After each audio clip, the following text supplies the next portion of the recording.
Okay, so today I'm going to show you another video, and today we have, as you probably can see by the thing, we have a 3x3 piston door, and it's one wide, and it's Bedrock edition. As you can probably tell by the circle in the corner. Yeah, you could also probably tell I'm on a touch device, or at least I'm using touch. Yeah, I'm on a touch device, so anyway, here we have a one wide 3x3 piston door. I wasn't expecting to make one like this. This is because my previous design is over. Well, this one's kind of looks like it, but I've been messing around, so it was broken. This is the design that I had previously.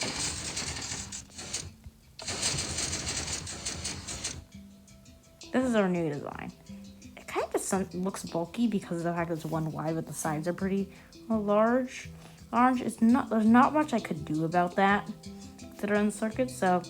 But yep, it's tutorial. I'm not the best at tutorials, but this is pretty good for door. I was planning to just get it so that it was actually only 3 blocks wide. Wide because I had a bit on the edge over here in my older design. I wanted to see if I could get rid of that. And in the end, I decided I'll just move it 1 block lower, which I've normally not done with the earlier designs. This is probably not an issue for most people. Decided, how can I do it? I decided to see if I could make it 1 wide, and I've gotten here. This one is actually the most challenging bit, getting the pulse extender and getting the setup for the double piston extender, which often is the most challenging bit of a 3x3 piston door. Most of the rest of the circuits are actually over here. So there's several. You can see those 4 different circuits. The red blocks. What are the red blocks? Yeah. But yeah, I think I put the red blocks as the piston door itself.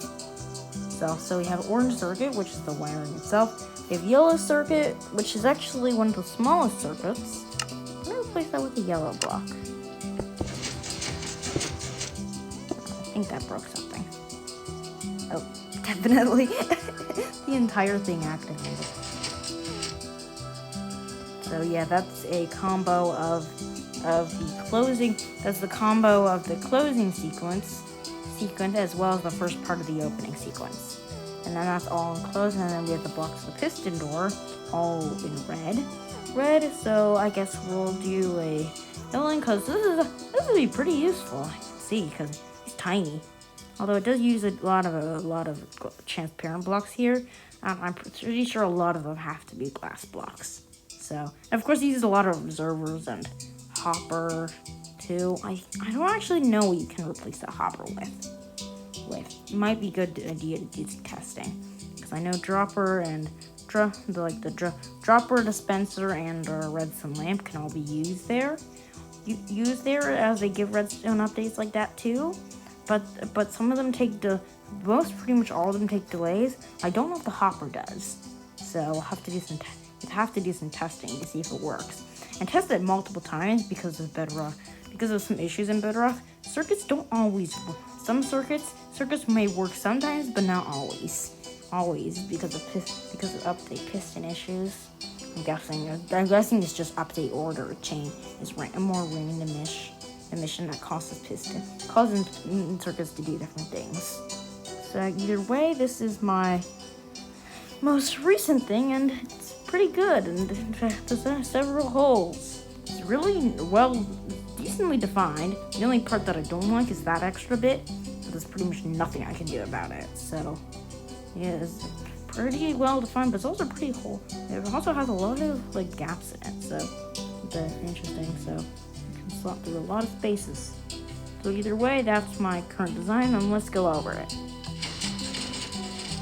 So let's start with let's start and down here. So this circuit is yellow circuit. Good. So you start off and you need the pistons arranged. So these pistons and the pistons on the side, and then pistons all the way around like this. And then we have and I can probably show you. So this piston has an observer pointing into this guy. At the moment he's extended because the wires, well actually the lever's off, but of course this redstone is powered because it's torch, and then so probably when the lever's off, make sure it's in this position.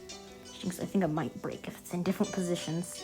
Since the most common signs of breakage that you would see would be this block moving over here.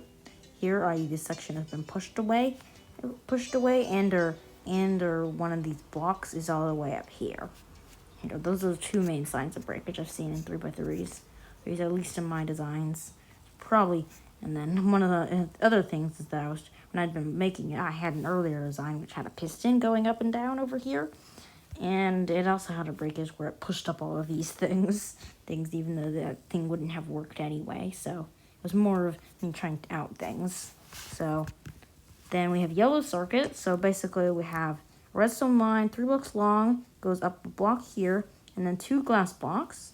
Actually, does this one need to be glass? No, this doesn't need to be glass. Okay, yeah. I have to do this, good. So that one doesn't actually need to be glass. So you can run up with 2 blocks.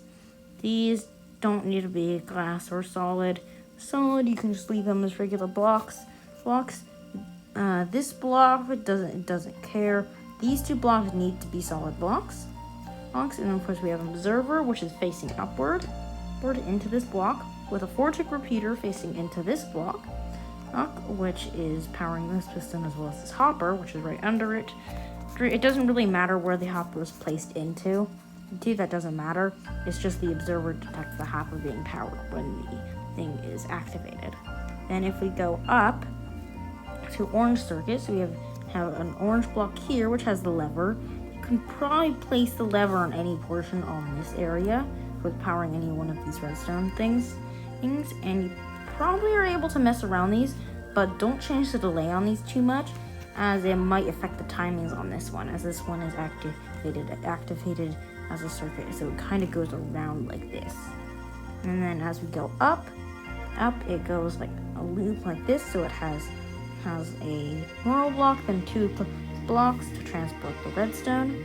This one would need to be glass block, and then it can go onto these solid blocks. This one has to be a solid block, this one your choice, and this one has to be a solid block, and both of those blocks need to be solid blocks, and you run redstone straight on the top, up, and then facing away from the block that this redstone piece is on is a repeater. They're on top of a block that could be solid or non. You choose. This one has to be solid. You have redstone running down onto these blocks. These 2 glass blocks also have to be glass blocks, and it runs down onto this block. And then we have a redstone torch, which powers this sticky piston. So I think all pistons in the setup are sticky, if you're wondering, just to make sure. And then we have observer, which is facing downward into this block, which powers a 4-tick repeater next to 2-tick repeater that powers a block that powers a 2-tick repeater that powers this block. And then that can power the piston. And then also the 4-tick 2-tick repeater also powers this redstone on top of this block, which goes up over to observer, which is also on top and facing up from it's facing away from that 2-tick repeater. And then we have an observer facing away from the dust on top of the other observer into this 4-tick repeater to the piston. And then we have redstone dust on top of this observer that faces into this block. And then all of these blocks have to be solid. All of the green blocks have to be solid. And then I think that completes the tour of the 3x3. So bye. See you in the next video.